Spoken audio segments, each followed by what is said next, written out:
Hey,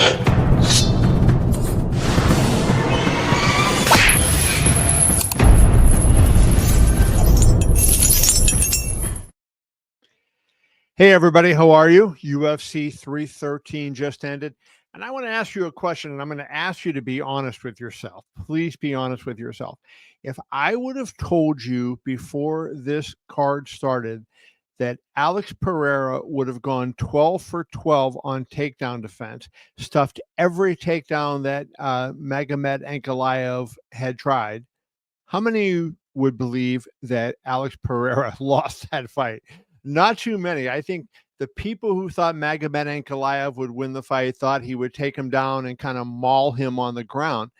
We do have a new champion. Magomed Ankalaev wins a unanimous decision over Alex Pereira. And what I thought was a really fun and entertaining fight. It was a different fight than you're used to if you're a if you're an Alex Pereira fan. But it was an entertaining fight. It was kind of very strategic. And we saw something different from Pereira in this fight where he was forced to go backwards. But judges Derek Cleary and Mike Bell, they scored 48-47 each for Ankalaev, and Sal D'Amato scores at 49-46 for Ankalaev, and that gave the victory to Magomed Ankalaev. Interestingly enough, he lost in his UFC debut with 1 second remaining when he was submitted by Paul Craig. Since then, he has gone 12-0-1 with a no contest, and he wins the championship on Saturday with that victory. I scored it 48-47 for Alex Pereira. I gave rounds 1, 3, and 5 to Alex Pereira, and I gave rounds 2 and 4 to Magomed Ankalaev. And the way I looked at the scoring was this. There was 3 clear rounds and then 2 rounds where I think you have to debate.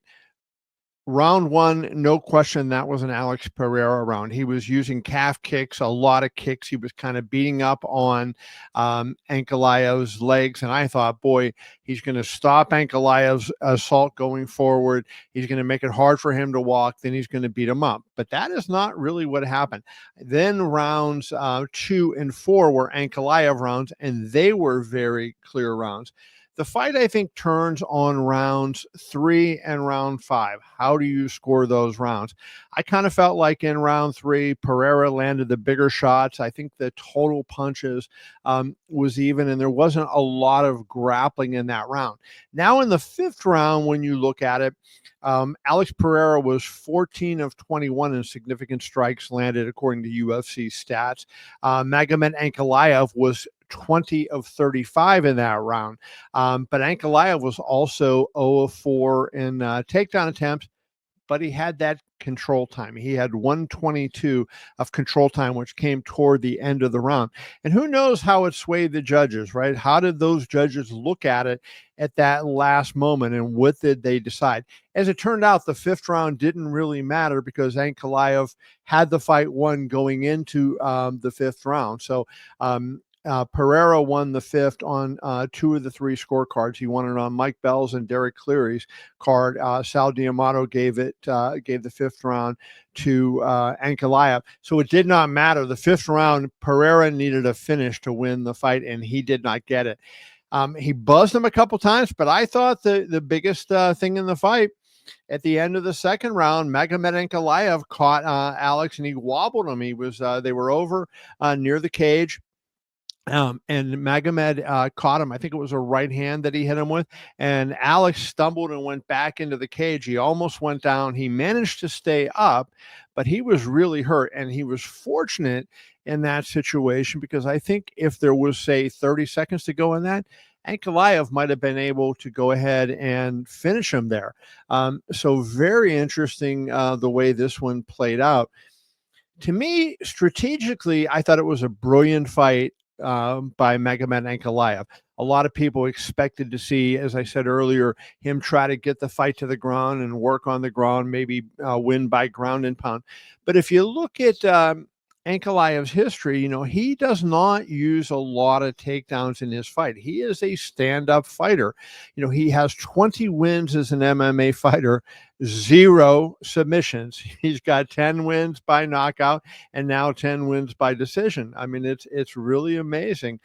People can, because he's from Dagestan, I guess people think, well, he is a wrestler, but they are making some good strikers in Dagestan as well. Now, certainly, Magomed has that grappling ability, and I think that played well for him in the fight. But certainly, it was an entertaining fight. It wasn't the kind of crazy Alex Pereira fight like we saw against Khalil Roundtree last time out, or the knockouts against Yuri Prohaska or Jamal Hill. It wasn't like that. It wasn't this big slugfest where there was some dramatic finish.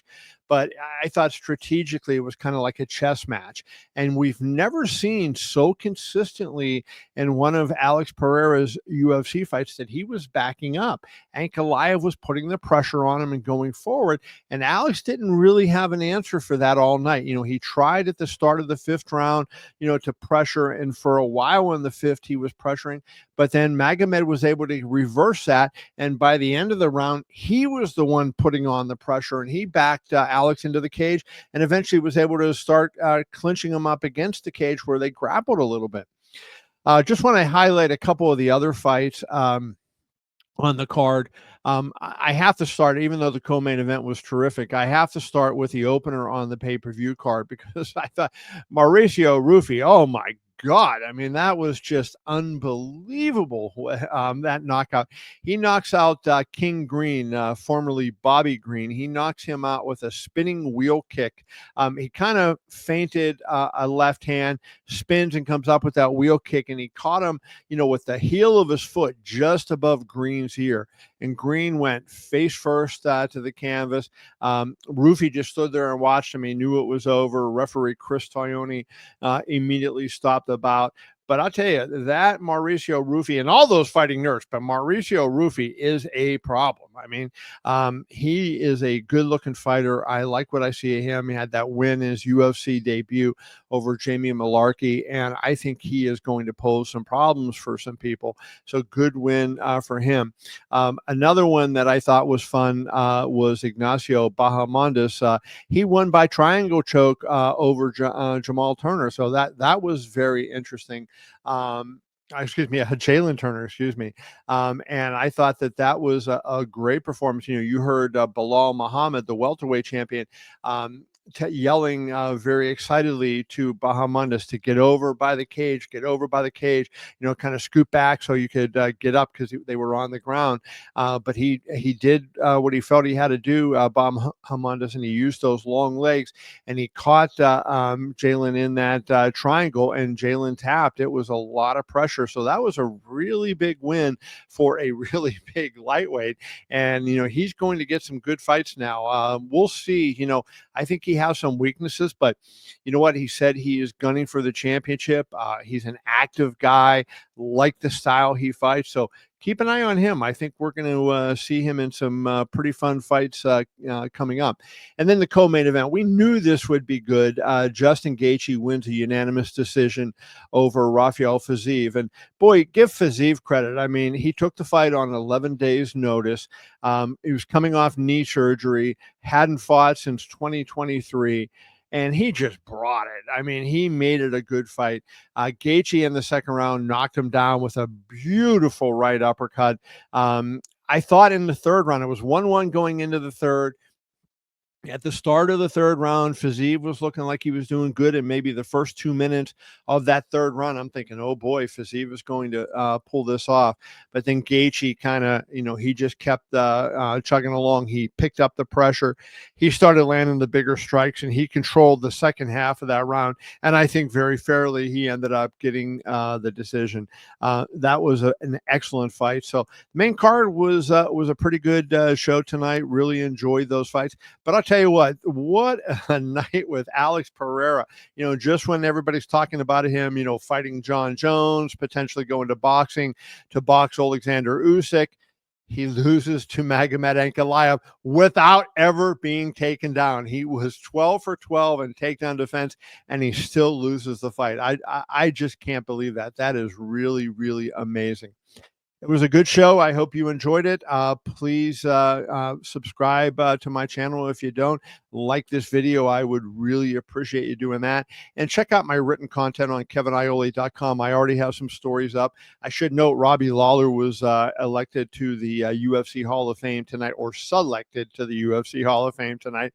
And he will go in June. So congratulations to Robbie Lawler. I have a story on that. So I appreciate you guys. I hope you enjoyed the fight card. I hope you enjoyed this video. And please come back and check for more on keviniole.com. Talk to you soon. Enjoy the fights, everybody. See ya.